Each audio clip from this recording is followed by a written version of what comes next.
As presenting Bawa. This is CROSSBLOGXTV. Don't forget to subscribe, like and share. Share pé wàhálà tí wá wà báyìí. Share pé wàhálà tí wá wà báyìí. Ẹ̀gbọ́n tí ọmọkùnrin sọ. Mo kọ́ fẹ́ kẹ́gbọ́n tí ọmọkùnrin sọ náà.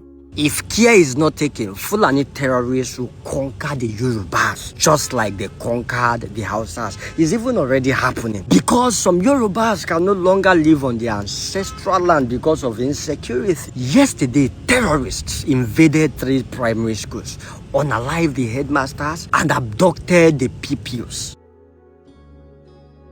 Ó ní àwa Yorùbá, ó yẹ ká dìde o, ó yẹ ká jí o. Genocide wọ́n ti wọnú ìlú wa tán o. Wọ́n ti wọnú ìlú wa tán o. Ṣé wá gbọ́n tí Gumi sọ lórí kinní? Gumi ní ṣé Donald Trump lè kọjú ìbọn sí àwọn aráàlú ẹ̀? Ṣé inú Gumi wá ń dùn ní lórí nǹkan tó ń ṣẹlẹ̀ nílùú Nàìjíríà? Bẹ́ẹ̀ ni Gumi jáde nígbà kan tó ní àwọn terrorists yìí, àwọn bandits yìí, ó ní wọn ò ṣáà pa àwọn aráàlú lára, ṣèbí àwọn ọmọ ni wọ́n ń gbé tí wọ́n fi ń gba owó. Bẹ́ẹ̀ ni Sultan Sokoto jáde, ó ní internet, ó ní Facebook, Twitter, gbogbo ẹ̀, ó ní àwọn tó wà ń bẹ̀ wọ́n ṣe nonsense ni pé wọ́n mislead àwọn èèyàn ni. Ẹjọ́ tó wẹ́ pé àwọn ọmọ wọn ni àwọn people ti gbé, àwọn ọmọ wọn ni wọ́n pa, ṣé wọ́n máa ní ẹnu àti wá máa sọ irú ìsọkúsọ yìí lórí internet? Gumi sọ̀rọ̀ sí lórí pé Donald Trump wọ́n ní ó bọ́ǹbù àwọn terrorists kan, àwọn kan bẹ̀rẹ̀ sí ní àwọn Nigerian army wọ́n ti pa wọ́n láti 2024 pé èyí tó ń pa ní 2026 pé kò ń ṣòun, ta ló mọ̀ bóyá irọ́ ni wọ́n pa ní 2024 yẹn. Donald Trump ló ṣẹ̀ṣẹ̀ pa real person tí wọ́n ń sọ nísìn, tí ó bá jẹ́ pé gbogbo ẹ̀ ń ká Gumi lára nígbà tí wọ́n ń pa àwọn èèyàn left and right, tí wọ́n ń pa àwọn èèyàn lọ́tún àti lósì, tí wọ́n ń jí àwọn èèyàn gbé lójoojúmọ́. À ń fojú ara rí lórí tẹlifíṣàn, à ń fojú ara rí lórí Facebook, à ń fojú ara rí lórí X, à ń fojú ara rí lórí Instagram, ní everywhere, gbogbo social media. Kí ló tí òun ò kí ń jáde láti debunki àwọn ìwà tí àwọn people yìí wò àti bí wọ́n ṣe ń pa àwọn èèyàn lọ́tún àti lósì? Bọ̀ ó dùn mọ́ tó máa ní wọ́n integrate wọn, wọ́n ti kó wọn wọnú society padà. Ṣàṣàdédé ni náà rí láàrí pé wọ́n ní kan nú àwọn tí wọ́n rehabilitate, wọ́n ní láti 1st of May nísìn ó ti sá lọ pẹ̀lú uniform àti service equipment tó fún, gbogbo uniform àti boot àti ìbọn àti bullet àti gbogbo ẹ̀ wọ́n ló ti gbé sá lọ. Wọ́n publish ẹ̀ lórí Nigerian Army Facebook handle. Ṣó yẹ káwọn yẹn tiẹ̀ publish ẹ̀ tí ó bá ń ṣe pé ojú tì wọ́n? Ṣó yẹ kán publish irú nǹkan bẹ́ẹ̀ pé àwọn ń wà? Ẹ̀yin náà ni ẹni sọ pé family member wa ni wọ́n, ẹ̀yin lẹni prodigal son ni wọ́n. Ṣáà tó bá jẹ́ prodigal son, ó tún yẹ kẹ́ announce pé wọ́n tún ti sá lọ. Ṣèbí lẹ́nu ọjọ́ mẹ́ta náà ni wọ́n tún ní wọ́n fi Quran búra nípa òun ní padà sínú ìwà ìpànìyàn mọ́. Bọ̀ nísìnyí wọ́n wá ti sá lọ báyìí. Ibo la fẹ́ wá sí? Mélòó nú ẹ̀ láti mọ̀ tó sá lọ? Ṣèbẹ́ yẹ kan tó announce fún wa lélẹ̀. Mélòó ló ti sá lọ nú àwọn tó wà ń bẹ̀? Gumi ṣẹnu fatafata.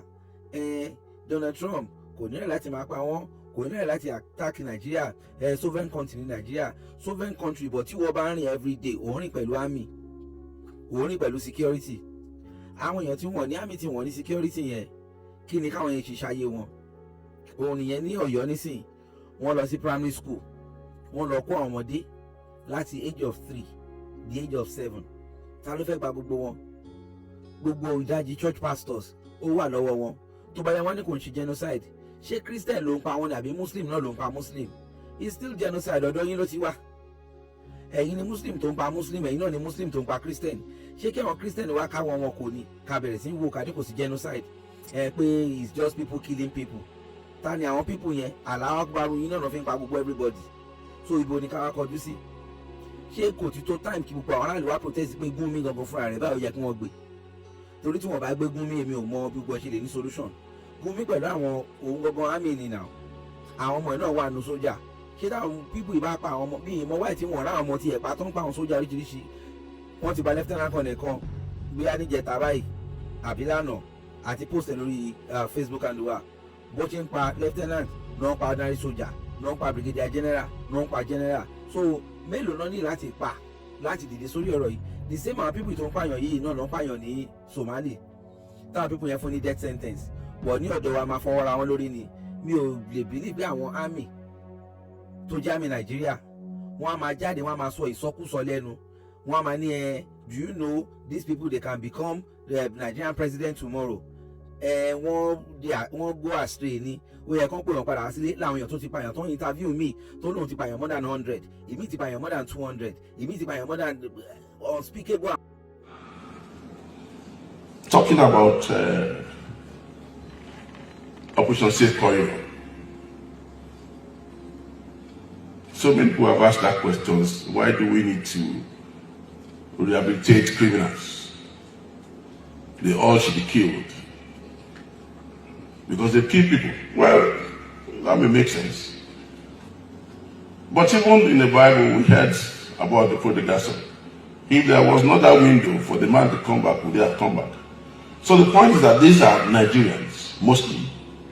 And it's important for us to give them that window to repent if they want to, rather than pushing them to the extreme to say, okay, it's either we kill you or you continue with the adventure. Amount of people who want every day. Wá mú wọn, máa fún wọn láṣọ, fún wọn nílé, fún wọn lówó, tún fún wọn ní training, tún wá kó wọn padà sáàrin community, tún kó wọn padà sáàrin military. Tó bá yá máa ná wọn pa military. Ta ló wá fún àwọn military ní intelligence? Ta ló ń fún wọn ní gbogbo information níbi tí wọ́n wà? Ta ló ń jẹ́ kó máa rí wọn pa? Ṣé kí ní ilé ever stop? Àwọn tó ń gbé drug lọ sí Saudi, wọ́n ní kó fún wọn jẹ́ penalty.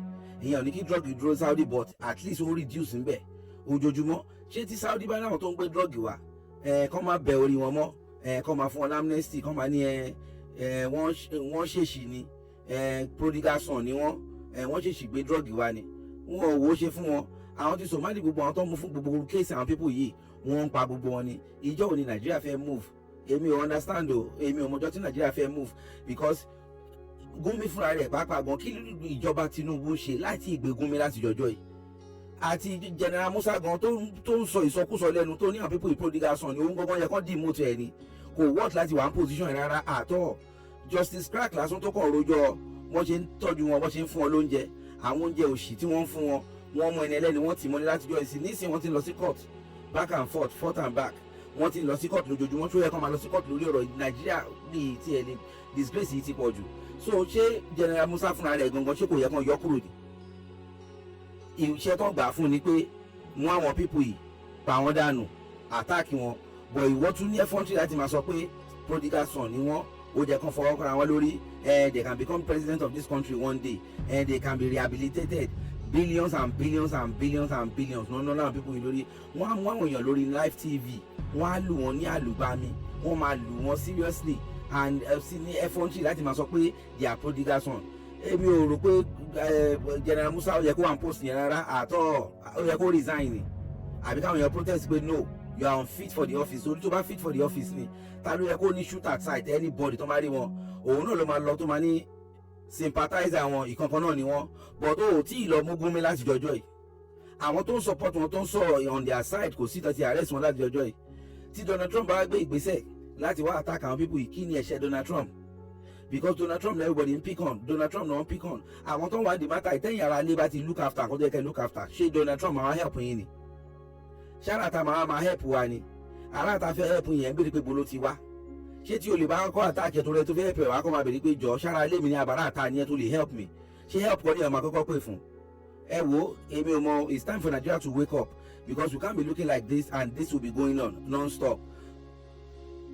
Let's just do something about it. It's time. Àwọn bá wa gan wọn ò ṣe anything. Àwọn bá ń lọ sí party lójoojúmọ́, àwọn bá ń celebrate every day. Wọ́n pa àwọn aráàlú kò sí tó sọ anything because why? Gbogbo wọn jọ wà nù kákọ́ọ̀sì ni, gbogbo wọn jọ ń pín owó yìí ni.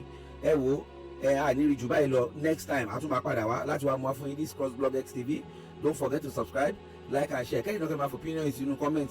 Ṣó bá yín lára mu bí ìyà yìí ṣe ń lọ, ìyà ń lọ, kidnapping ń lọ, àìfọkànbalẹ̀ ń lọ, gbogbo ẹ̀ ń lọ. Àwọn èèyàn kọ́ dẹ̀ ń pariwo ìjọba Tinubu. Ẹ wo èmi ọmọ tí lè mèsì ọmọ ìyẹn tí ìjọba Tinubu bá tẹ́ lọ́rùn kó kọ sínú comment, ẹni tí ò bá tẹ́ lọ́rùn kó kọ náà sínú comment. Àmàríyá yín next time. Take care, bye.